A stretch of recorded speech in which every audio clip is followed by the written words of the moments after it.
तो आखिर social media user को वो मिल गया जो वो चाहते थे, वो था समय रैना का जवाब, जो कि उन्होंने अपने इंस्टाग्राम स्टोरी पर शेयर करके दिया भी। तो आप बगल में देख सकते हैं इस चीज को। लेकिन हम लोग यहाँ पे इस बारे में बात नहीं करेंगे, क्योंकि ऑलरेडी अगर आप इंटरनेट का सही इस्तेमाल या फिर कोई ज्यादा इस्तेमाल करते हो तो आपको सारे मुद्दा और सारी टॉपिक के बारे में आपको जानकारी मिल चुकी होगी। बस बेसिक में यहाँ पे स्टार्टिंग में इतना बता देता हूँ कि इंडियाज गॉट लेटेड नाम के एक शो में, जहाँ पे बहुत ही ज्यादा ऑफेंसिव लैंग्वेज का इस्तेमाल किया जाता था, उन पर दो स्टेट की police, women commission, cyber team, सभी तरफ से उनको बहुत ज़्यादा प्रॉब्लम आप फेस करने को पड़ रहा है। और इसके साथ साथ जितने भी लोग पास्ट में उस शो में जज ग्रुप में आए थे, सब पर ही कंप्लेंट्स वगैरह हो रही हैं। तो अब हम लोग इस बार वीडियो पे सिर्फ इतना बात करें ना कि क्या ही रीजन था कि इतने दिन से जो शो चल रहा था वो अचानक ही क्यों प्रॉब्लमेटिक सिचुएशन में फंस गया। तो सबसे पहले हम लोग ना एक चीज पे मैं बताना चाहूंगा, बहुत ही इंटरेस्टिंग, शायद आपको लगे ये बात जानने में, कि पास्ट में भी आप देखो, कोई भी क्रिएटर अगर शॉर्टकट रूप से अगर क्रिएटर से सेलिब्रिटी बना है तो उसको कहीं ना कहीं प्रॉब्लम हुआ है। और खास करके कॉमेडियन के जो सेगमेंट है, स्टैंड अप कॉमेडियन में, ये कोई आज का विषय नहीं है कि कॉमेडियन पे कोई मैंने लीगल एक्शन हो रहा है, इससे पहले भी कई लोगों पे हुआ है।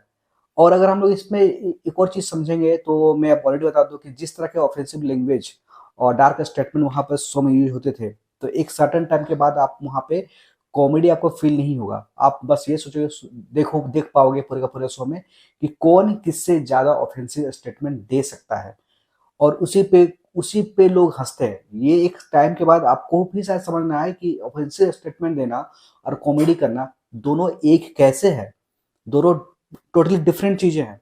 वो बात अलग है कि ऑफेंसिव स्टेटमेंट को कॉमेडी वे में किस तरह से इस्तेमाल किया जाता है, ये अपना एक हुनर होता है। ठीक है। अब हम लोग यहाँ पे ये समझते हैं ना कि अगर ये कंप्लेन आगे बढ़ती है तो हुआ क्या। दो बहुत सिंपल चीजें हैं। बाकी जो क्रिएटर है मुझे उसका तो पता नहीं, पर समय रैना को अल्टीमेटली इस सिचुएशन का फायदा ही मिलेगा। पास्ट में भी अगर आप देखोगे, जैसे कि इन भाई साहब को देखोगे, तो उनको भी पॉपुलैरिटी मिला जब पुलिस केस हुआ। ठीक है। और उसके बाद इनके बारे में भी आप सारे शायद जानते होंगे, ये पॉलिटिकल काफी ज्यादा मारते थे, तो इनको इनको भी काफी ज्यादा फायदा ही हुआ जब इनको ट्रोल किया गया। और अगर आप वेरियस जगह पर भी देखोगे, जैसे वीरदास को भी देखोगे, तो उनको भी काफी ज्यादा ट्रोल किया गया था एक टाइम पे, वो भी अब टाइम पे अब काफी फेमस है। तो कॉमेडियन को लेकर के ये इंटरनेट ऐसा सिचुएशन ऐसा क्रिएट हो जाता है, या फिर पता नहीं क्या ऐसा होता है कि वो कंट्रोवर्सी होने के बाद और फेमस हो जाते हैं। यहाँ पे जो सबसे ज्यादा नुकसान होगा वो है रणवीर अलाहाबादिया को। अगर आप लोगों को नहीं पता ना, तो मैं रणवीर अलाहाबादिया के बारे में थोड़ा सा बेसिक चीज बताता हूँ। क्यों उनके अंदर एक टैलेंट तो बहुत ही कूट कूट के भरा हुआ है, वो है कि सोशल मीडिया ट्रेंड या फिर पूरा यूट्यूब के एल्गोरिदम को इस्तेमाल करके कैसे वो इतने बड़ा क्रिएटर बन गए। इसको अगर अगर आप ध्यान से देखोगे ना, इसको अगर समझोगे ना, तो आप भी उनके फैन बन जाओगे। सबसे पहले वो यूट्यूब पे वीडियो बनाया करते थे फिटनेस को लेकर के, जब फिटनेस टॉपिक बहुत ट्रेंडिंग हुआ करता था। फिर उन्होंने फैशन को लेके बनाए, जैसे कि स्किन केयर रूटीन, अच्छे कपड़े कैसे पहनना, प्रेजेंटेबल कैसे दिखना, कम्युनिकेशन कैसे करना, इसको लेके उन्होंने काफी सारे वीडियोस बनाए। उसका तो उन्होंने फिर स्विच किया, उन्होंने पूरा स्पिरिचुअलिटी पे काफी ज्यादा वीडियो बनाया। तो आखिर में आप जब हम उन्हें देखते हैं तो उन्हें एक बहुत ही बढ़िया पॉडकास्टर के रूप में देखते हैं, जहां पर इंडियन गवर्नमेंट तक के काफी बड़े बड़े ऑफिसर आए हैं। अब प्रॉब्लम ये होता है कि आप प्रीवियस में कभी भी देखो, कोई भी क्रिएटर अगर रिलीजियस या स्पिरिचुअलिटी पे ज्यादा फोकस है, उनका ऑडियंस उधर का है, और अचानक से उनका एक दूसरा रूप देखने को मिलता है, तो ऑडियंस उस चीज को एक्सेप्ट नहीं करती है। और सबसे ज्यादा प्रॉब्लमेटिक उन्हीं के स्टेटमेंट से हुआ था ही। जब उन्होंने शो पे स्टेटमेंट दिया, तो सबसे ज्यादा वही लोग ऑफेंड हुए जो उनको ट्रूली एडमायर करते हैं उनके स्पिरिचुअल जर्नी के लिए, या फिर जो उनके स्पिरिचुअल वाले वीडियो को कंज्यूम करते हैं। वो कई बार अपने आप को सोशल मीडिया पे कि वो स्पिरिचुअली बहुत हाई है, कि वो ऊर्जा फील कर पाते हैं, ऐसे ऐसे आप पॉडकास्ट में उनको देखोगे तो वो कहीं भी बोलते हुए मिलेंगे। और सडनली उनका ये रूप अगर किसी को देखने को मिलेगा, तो ऑब्वियस सी बात है कि वो वाली जो ऑडियंस है उनकी, वो ऑफेंड तो होगा ही ना। ये तो कोई बेसिक चीज है ना, एकदम सी छोटी सी चीज है। आप याद करो महादेव के टाइम जो वहां पे सती का कैरेक्टर जो निभाती थी, जब उन्होंने इंस्टाग्राम पे एक बोल्ड पिक्चर डाला तो उनके खिलाफ भी हुआ। पुराने रामायण के टाइम में भी आप देखो कि उनको इतने ज्यादा रामायण बनाने के बाद ग्लोरी मिला कि उनका भी कहना था कि वो दूसरे कैरेक्टर में उनको लोग एक्सेप्ट नहीं कर पा रहे थे। इसके अलावा अगर आप बहुत सारे ऐसे आपको मिलेगा ना इस तरह की चीजें, अगर एक बार आप रिलीजियस वाले एंगल में घुस गए ना, उसके बाद अगर आप दूसरे एंगल पे जाओगे तो आपको क्रिटिसिज्म मिलेगा ही, और मिलना चाहिए या नहीं चाहिए ये एग्जैक्टली बोल पाना मुश्किल है। लेकिन अगर कोई सेंटिमेंटल रूप से आपका कंटेंट को कंज्यूम करता है, आपको एक एडमायर करता है, तो फिर तो भाई लोग तो बोलेंगे और उन्हें बोलना भी चाहिए। दूसरा है क्या कि अफ्यूजिव जो लैंग्वेज इसमें इस्तेमाल होती है, और डार्क ह्यूमर के बारे में बात किया था। तो पहले ना ह्यूमर और डार्क ह्यूमर और जो अब्यूसिव स्टेटमेंट्स होती हैं, इन सब चीज के बीच में फर्क करना ना थोड़ा सा मुश्किल हो जाता है, जिसके कारण भी बाकी जो ऑडियंस है जो इन चीजों के बीच के डिफरेंस को नहीं समझती है, वो ऑडियंस तो फिर उसको उसी तरह से जज करेगी ना कि भाई अगर किसी को आपका ह्यूमर समझ में नहीं आएगा तो वो कई बार उसको एक गाली की तरह लेगा। अब इसमें अगर आप देखो सोशल मीडिया पे काफ़ी सारी डिमांड हो रही है कि नहीं इस पे किस तरह का लॉ वगैरह आना चाहिए या फिर कोई एजेंसी बननी चाहिए, किस तरह कोई सेटअप होना चाहिए जिस पे इस तरह की चीज़ों को कंट्रोल किया जा सके। तो भाई ऐसा नहीं होना चाहिए। अगर ऐसा होता है ना तो ये ज़्यादा प्रॉब्लमेटिक है। कल को अगर कोई किसी को छोटी सी भी बातें बोली जोक्स में, कल को किसी ने किसी को साला ही बोल दिया, कल को वो ऑफेंड हो गया, तो ये मोरालिटी का जो डेफिनेशन है ना, इसको सेट करना ही बहुत प्रॉब्लमेटिक हो जाएगा। और एक ऐसे कंट्री जहाँ डेमोक्रेसी है, फ्रीडम ऑफ स्पीच है, वहां पर मोरालिटी को लेकर के अगर डेफिनेशन सेट हो गया ना, तो वो काइंड ऑफ डिक्टेटरशिप की लाइन की तरफ ही हम लोग चले जाएंगे। तो मुझे नहीं लगता इसके लिए कोई भी तरह का कोई लॉ वगैरह आना चाहिए, क्योंकि इससे क्रिएटर वर्ल्ड में ही प्रॉब्लम आएगा। हाँ, तुम ना ही कोई किसी तरह का सेंसरशिप, क्योंकि ये प्रॉब्लमेटिक है। आप सेंसरशिप नहीं ला सकते, क्योंकि सेंसरशिप आने के बाद कौन कंट्रोल करेगा कि कितना चीजों पे सेंसरशिप होना चाहिए, फिर इसका गवर्नमेंट एक टाइम के बाद मिसयूज ही करेगी।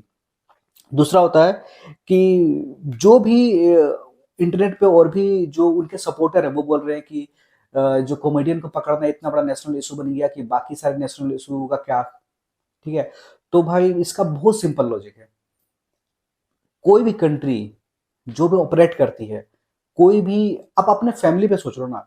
अगर आपका फैमिली पे, जस्ट एग्जांपल बोल रहा हूँ, अगर आपका फैमिली में कोई एक्स प्रॉब्लम है और सडनली कोई वाई हो जाता है आपके साथ, तो क्या प्रॉब्लम करंट सिचुएशन में डील करेंगे या फिर पास्ट के सिचुएशन को पहले डील करने में लगे रहेंगे? तो ये अपने आप में एक बुलशिट है कि एक इशू को बहुत बड़ा बनाया जा रहा है। ये ऐसा कुछ नहीं होता है। देखो जो करंट में लोग जिस प्रकार में बात करते हैं उन पर भी एक्शन होता है, पास्ट में जो छोटे छोटे और भी प्रॉब्लम है उन पे भी डील किया जाता है। आप कोई किसको पोल्यूशन से कंपेयर कर रहे हैं कि पोल्यूशन वाला मुद्दे पे कुछ नहीं बोल रहा है, यमुना क्लीनिंग पे कुछ भी नहीं बोल रहा है, कोई अलग अलग बहुत ही सीरियस सेंसिटिव टॉपिक पे कंपेयर कंपेयर कर दे रहे हैं, जो कि टोटली इलॉजिकल है। ये बोलने में बहुत अच्छा लगता है लेकिन बहुत ही इलॉजिकल है, क्योंकि अगर कोई कोई टॉपिक पे अगर कोई रिजल्ट नहीं आ रहा है, इसका मतलब थोड़ी ना कि इस टॉपिक पे कोई बात ही नहीं करे। अगर अभी इस टॉपिक पर ट्रेंडिंग आ रही है, बहुत ही इजीली पॉसिबली इसको एक्शन लिया जा सकता है, तो लेके खत्म कर रहे हैं ना। खत्म कर दो, ये कितने दिन का मैटर है, कुछ ज्यादा से ज्यादा 1 डेढ़ महीने में ये मैटर पूरा क्लोज हो जाएगा, 2 महीने के बाद तुम भूल ही जाओगे। अगर अल्टीमेटली देखो तो ज्यादा कुछ होगा नहीं। रणवीर भाई को ऑलरेडी कुछ फाइनेंशियल लॉसेस होंगे, काफी सारे क्रिटिसिज्म मिलेंगे, बार बार उनको जब भी कुछ पास्ट में कुछ भी बोलेंगे तो उनको ट्रोल किया जाएगा, लेकिन वो भी अपने काम पे वापस आ जाएंगे। थोड़े से फाइनेंशियल लॉस हो सकते हैं, लेकिन समय रहना को तो फाइनेंशियल बेनिफिट ही होगा। हो सकता है कि वो उस तरह की कॉमेडी करना बंद कर दे या फिर उसका वो अल्टरनेटिव कुछ निकाल ले, लेकिन उनके सोर्स तो अब जब भी वो होंगे आने वाले टाइम में तो वो हाउसफुल ही होंगे और भी ज्यादा। अब जो लोग इस टॉपिक को नेशनल इशू से कंपेयर कर रहे हैं ना, पहली बात तो आपको समझनी पड़ेगी कि इंडियन मीडिया में हर चीज दिखाई जा रही है बहुत ज्यादा इस टॉपिक को लेके। इसका मतलब ये नहीं कि नेशनल न्यूज है। भाई देखो, मीडिया हो या कोई भी हो, सब व्यूज को लेके वीडियो बनाते हैं। इतने बड़े बड़े सोशल जो भी इन्फ्लुएंसर है या फिर इंटरनेट पे आप देखो, इस टॉपिक पे भरा पड़ा है, लोग घिना देंगे एकदम बना बना के इस टॉपिक पे वीडियो। इसलिए इस टॉपिक पे वीडियो वीडियो शायद आगे नहीं बनाऊंगा जब तक ना लगे कि बहुत ही जरूरी है, या फिर कुछ किन्हीं कुछ क्वेरी होगा तो ही मैं बनाऊंगा, क्योंकि इस तरह का टॉपिक पे आधा वीडियो बनाना मुझे नहीं लगता कि डिजर्विंग है। ये कोई बहुत बड़ा बड़ा नेशनल इशू है नहीं, एक छोटा सा इशू था, लेकिन क्योंकि आ, उनके फैन फॉलोइंग सोशल मीडिया पे ज़्यादा है, इसलिए सोशल मीडिया पे बातें ज़्यादा हो रही हैं। अब इमेजिन करो अगर इनकी फैन फॉलोइंग इतना होती ही ना, तो इतना बड़ा बात होता ही नहीं। इससे पहले भी तो कॉमेडियन पे काफी बार पुलिस केसेस वगैरह फायर हुए हैं, जेल गए हैं कितने लोग। इतना बड़ा मुद्दा तो कभी नहीं बना। ये इतना बड़ा मुद्दा बना क्योंकि इसमें जितने भी सोशल इन्फ्लुएंसर का कंट्रीब्यूशन था, अगर उन सभी लोगों का कलेक्टिव अगर फॉलोवर देख लो तो वो बहुत बड़ा बन जाता है, जिसके कारण भी ये चीजें ज्यादा डिस्कशन हो रही है।